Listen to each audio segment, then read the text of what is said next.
today in this video I'm going to explain you the class 7 social science civics chapter state government. ठीक है, और देखिए मैं आपको ये पहले फ्लो चार्ट प्रोवाइड कर रही हूँ और फ्लो चार्ट से हम इसलिए समझ सकते हैं कि क्या इंपॉर्टेंट हेडिंग्स है और किस हेडिंग्स के बेसिस पे हमें पूरा चैप्टर समझना है। ठीक है, और उसके बाद मैं आपको नोट्स के हेल्प से पूरा चैप्टर एक्सप्लेन कर दूंगी। तो देखिए पहले फ्लो चार्ट में देखें तो सबसे पहले इंट्रोडक्शन है, यानी कि आप इस चैप्टर में क्या पढ़ने वाले हो वो हम जानेंगे। उसके बाद देखिए स्टेट लेजिस्लेचर, क्योंकि चैप्टर का नाम है स्टेट गवर्नमेंट, तो हम स्टेट गवर्नमेंट के अंतर्गत कितने कह सकते हो आप कितने विभाग कितने डिपार्टमेंट्स आते हैं तो उनके बारे में जानेंगे। तो स्टेट लेजिस्लेचर है और इसमें देखिए आपके 3 टाइप्स हैं, यानी 3 पॉइंट्स हम पढ़ेंगे, यानी लेजिस्लेटिव काउंसिल, फिर है लेजिस्लेटिव असेंबली और फिर है फ्रॉम बिल टू एक्ट। इसके बाद है स्टेट फंक्शनरीज, यानी पूरा स्टेट जो है वो किस तरह से काम करता है। ठीक है, तो इसमें सबसे पहले देखें तो गवर्नर है, यानी स्टेट के फंक्शनरीज के लिए कौन कौन से पर्सन हैं जो और कौन कौन से डिपार्टमेंट से कौन कौन से मिनिस्टर्स हैं, कौन सी पोजीशन से होल्ड करते हैं, जिसके अनुरूप जिसके अकॉर्डिंग ये पूरा काम करते हैं और किसके लिए काम करते हैं, स्टेट के लिए। ठीक है, तो हर एक पर्सन के उसकी क्या पोस्ट है, उसकी क्या पोजीशन है, उसके क्या फंक्शन है, उनके बारे में भी हम पढ़ेंगे। तो सबसे पहले गवर्नर, यानी स्टेट फंक्शनरीज में सबसे इंपॉर्टेंट जो रोल प्ले करता है वो गवर्नर करता है। उसका चीफ मिनिस्टर, फिर काउंसिल ऑफ मिनिस्टर्स के बारे में पढ़ेंगे, सिविल सर्विसेज के बारे में पढ़ेंगे, उसके बाद हम जानेंगे द एडवोकेट जनरल। ठीक है, इसके बाद मैं आपको नोट्स एक्सप्लेन करने वाली हूँ जो कि पूरी इन्हीं हेडिंग्स पे बेसिस है। ठीक, उसमें जैसे मैंने आपको इंट्रोडक्शन बताया था कि इस चैप्टर में हम पढ़ने वाले हैं गवर्नमेंट का रोल, कि किस तरह की सरकार है, किस तरह का काम उसका होता है, और इसके साथ ही हम जानेंगे कि गवर्नमेंट जो है वो किस तरीके से लेजिस्लेटिव, एग्जीक्यूटिव और एडमिनिस्ट्रेटिव फंक्शंस को पूरा करती है। ठीक है, इसके बाद देखिए स्टेट लेजिस्लेचर, तो देखिए लोकसभा जिस तरह से नेशनल लेवल पे होती है, सेंट्रल लेवल पे आप कह सकते हो, उसी तरह से देखिए हर एक स्टेट में लेजिस्लेटिव असेंबली होती है, या हम इसको बोल सकते हैं विधानसभा। ठीक है, और ये किससे मिलकर बनी होती है, ये मिलकर बनी होती है एमएलए से। ठीक है, मेंबर्स इलेक्टेड, और ये जो मेंबर्स होते हैं लेजिस्लेटिव असेंबली के, ये कहाँ कैसे इलेक्ट होते हैं, ये elected by the people of that state, यानी उसी राज्य के, क्योंकि हर एक राज्य में लेजिस्लेटिव असेंबली और विधानसभा होती है, तो ये जो उसके मेंबर्स होंगे वो भी कहाँ से बनेंगे, वो चुन के बनते हैं, इलेक्टेड बाय द पीपल, उसी स्टेट से। इसके बाद देखिए सम स्टेट जो होती है अनदर हाउस भी होता है, जैसे कि लोकसभा और राज्यसभा होती है ना, उसी तरह से कुछ स्टेट में एक अनदर हाउस भी होता है। जैसे हमने यहाँ पे लोकसभा को बोला है लेजिस्लेटिव असेंबली और विधानसभा हर एक स्टेट के लेवल पे, इसी तरह से राज्यसभा जिस तरह से एक अनदर हाउस होता है पार्लियामेंट का, उसी तरह से कुछ स्टेट्स में एक अनदर हाउस होता है राज्यसभा की तरह ही, जिसे हम बोलते हैं लेजिस्लेटिव काउंसिल, या हम इसको बोल सकते हैं विधान परिषद।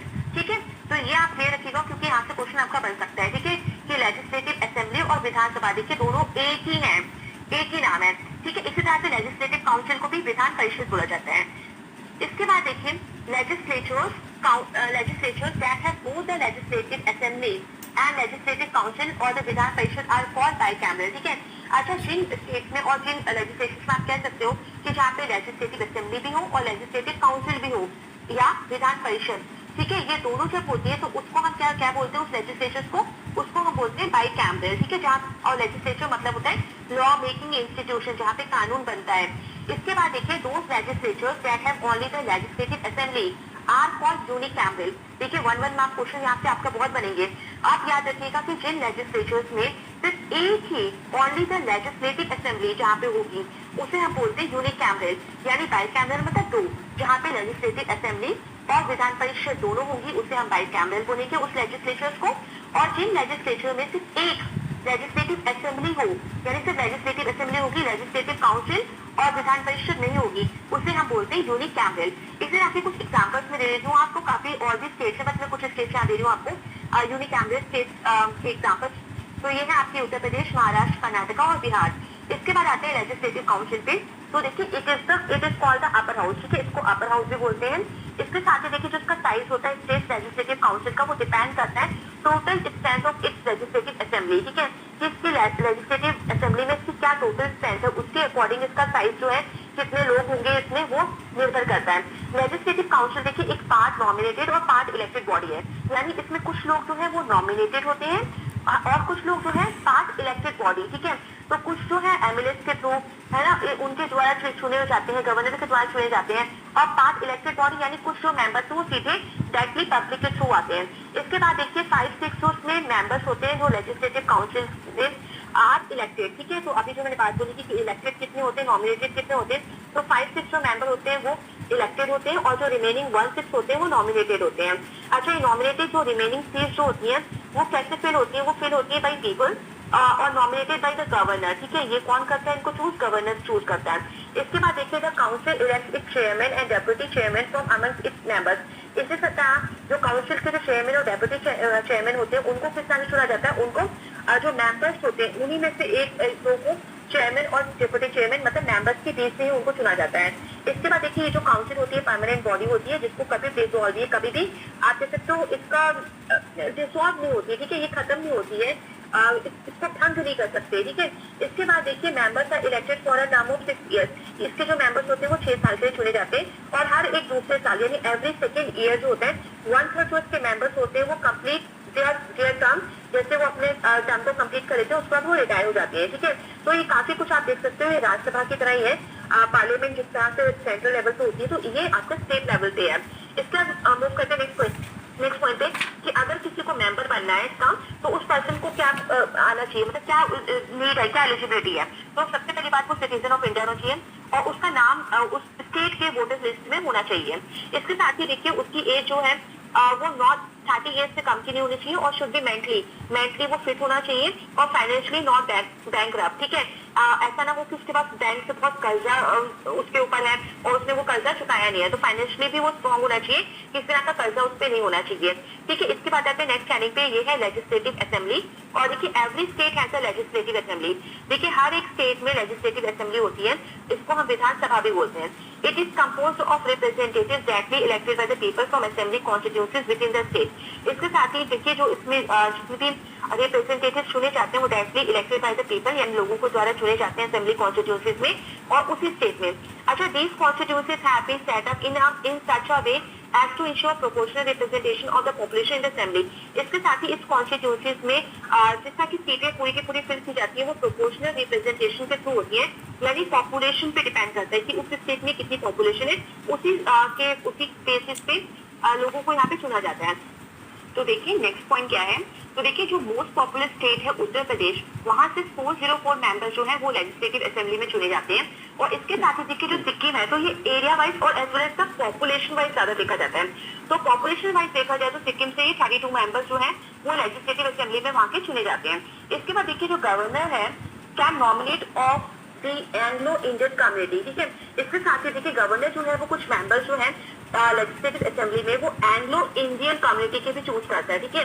अच्छा, एंग्लो इंडियन यानी देखिए जो ब्रिटेन से नाता रखते हैं यानी वहां जन्म लिया हो और उसके बाद इंडिया की सिटीजनशिप ले ली हो या इंडिया में बस गए हो, तो इस तरह की इस कम्युनिटी के भी कुछ मेंबर्स जो है वो गवर्नर नॉमिनेट कर सकता है, ठीक है। इसके बाद देखिए the assembly is led by the speaker and deputy who are elected by the MLAs. इसके बाद देखिए पूरी की पूरी जो असेंबली है उसको लीड कौन करता है, ठीक है। उसकी जितनी भी कार्रवाई है, जितनी प्रोसीडिंग है वो स्पीकर और डेप्यूटी करते हैं और ये जो स्पीकर और जो डेप्यूटी है वो किसके द्वारा चुने जाते हैं, वो चुने जाते हैं उसी सभा के एमएलएज के द्वारा। इसके बाद देखिए लेजिस्लेटिव असेंबली के जो इलेक्शंस होते हैं यानी पूरा का पूरा जो इनका टर्म होता है वो होता है 5 साल का यानी 5 इयर्स का। तो एक तरह से जैसे आपने देखा होगा जनरल इलेक्शंस जो होते हैं जो 5 साल के लिए होते हैं, 5 इयर्स के लिए होते हैं और वो 5 इयर्स कंप्लीट करने के बाद उसके बाद अगेन जो है वो न्यू इलेक्शन ऑर्गेनाइज होते हैं। इसके बाद ही देखिए जो गवर्नर होता है वो डिसॉल्व भी कर सकता है हाउस को before completion of its term, यानी 5 साल होने से पहले भी इस हाउस को डिसॉल्व किया जा सकता है और न्यू इलेक्शन ऑर्गेनाइज हो सकते हैं। एमएलए जो होते हैं elected directly by the people, जो एमएलए होते हैं वो डायरेक्टली इलेक्ट होते हैं बाय द पीपल के थ्रू। और जो इलेक्शन कमीशन होता है जो कि पूरे के पूरे इलेक्शन की जिम्मेदारी लेता है वो अनाउंस करता है प्रोग्राम फॉर जनरल इलेक्शन।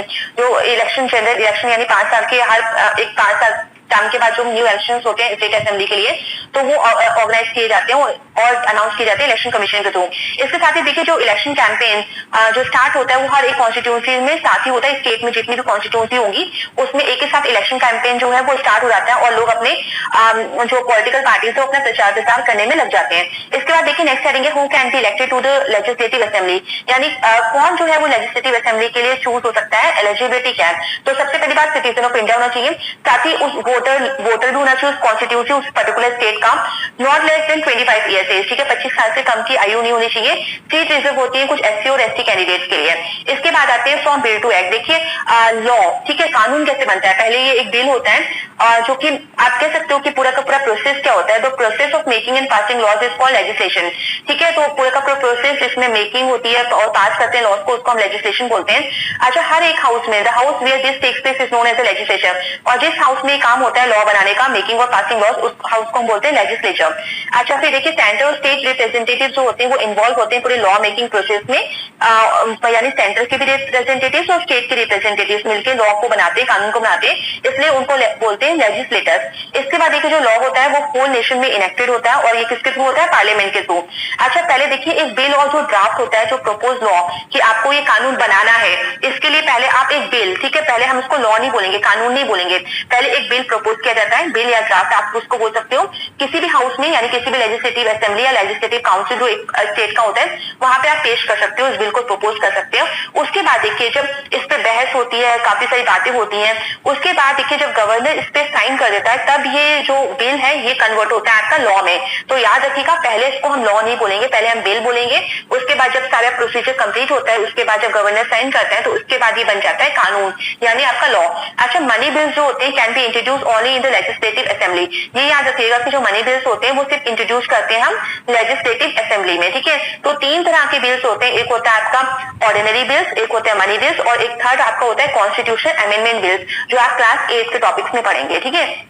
इसके बाद आ जाते हैं स्टेट फंक्शनरीज, किस तरह से पूरा का पूरा स्टेट में काम होता है, किस तरह से फंक्शन होता है। तो सबसे पहले गवर्नर है। गवर्नर देखिए nominal head of the executive, ठीक है, जिस तरह से आपने देखा होगा प्रेसिडेंट हेड होता है उसी तरह से नॉमिनल, ठीक है, नाम मात्र का, तो इस तरह का हेड होता है एग्जीक्यूटिव का।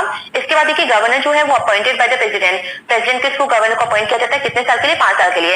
अच्छा, क्या एलिजिबिलिटी? एक पर्सन होना चाहिए citizen of India, 35 years of age से कम नहीं होना चाहिए। गवर्नर जो है can not be a member, इसको पार्लियामेंट का मेंबर या स्टेट लेजिस्लेचर का और किसी भी सैलरीड गवर्नमेंट पोस्ट का मेंबर नहीं होना चाहिए, यानी उसको पहले अपनी इस सारी पोस्ट से रिजाइन करना पड़ेगा तब वो गवर्नर बनेगा। इसका देखिए जो गवर्नर है वो क्या करता है, उसका काम क्या है? तो वो अपॉइंट करता है सीएम को यानी चीफ मिनिस्टर, अदर मिनिस्टर्स को, साथ ही चेयरपर्सन और अदर मेंबर्स जो होते हैं स्टेट पब्लिक सर्विस कमीशन के, उनको ये अपॉइंट करता है और साथ ही एडवोकेट जनरल को अपॉइंट करता है। अच्छा, if the ruling government has lost the competence of the legislative assembly, the governor can recommend president rule in the state. इसके साथ ही देखिए कोई भी जो पार्टी है, आप कह सकते हैं जो भी रूलिंग गवर्नमेंट है लेजिस्लेटिव असेंबली में, उसका कॉन्फिडेंस लूज हो जाता है, यानी कह सकते हो नो कॉन्फिडेंस मोशन के अगेंस्ट पास हो जाता है और वो अच्छे से काम नहीं कर रहा है, कह सकते हो भ्रष्टाचार फैला हुआ है और लोग कह सकते हो कि स्टेट में वायलेंस हो रहा है, लोग उससे कंट्रोल नहीं हो रहे हैं। तो इस टाइप की सिचुएशन जो गवर्नर है वो रिकमेंड कर सकता है प्रेसिडेंट को कि इस तरह के जो रूलिंग गवर्नमेंट है उसको हटाया जाए और वहां पे कुछ टाइम के लिए इमरजेंसी प्रेसिडेंट का रूल उस स्टेट में लगा दिया जाता है। तो गवर्नर भी ये काम एक रिटन लेटर लिखता है प्रेसिडेंट को। इसके बाद देखिए चीफ मिनिस्टर का क्या काम है। तो चीफ मिनिस्टर देखिए is the real head of the state होता है, जिस तरह से प्राइम मिनिस्टर होता है उसी तरह से चीफ मिनिस्टर जो होता है वो रियल हेड होता है स्टेट का। मेन फंक्शंस क्या है, ये एडवाइस करता है गवर्नर को on the selection of council of minister, जो काउंसिल ऑफ मिनिस्टर्स है उनको चूज करने के लिए, उनको सिलेक्ट करने के लिए, उनके कितने मेंबर्स को चूज करना है, तो इसके लिए एडवाइस करता है और गवर्नर फिर काउंसिल ऑफ मिनिस्टर्स को चूज कर देता है यानी अपॉइंट कर देता है। इसके बाद देखिए to preside over cabinet meetings, जो चीफ मिनिस्टर वो प्रिसाइड करता है कैबिनेट मीटिंग्स को, आप कह सकते हो कि ऑर्गेनाइज करता है, उसको थोड़ा अटेंड करता है, उसको प्रिसाइड करता है। इसके बाद देखिए डिस्ट्रीब्यूट करता है पोर्टफोलियोज अमंग मिनिस्टर्स को, डिफरेंट मिनिस्टर्स को डिपार्टमेंट देता है।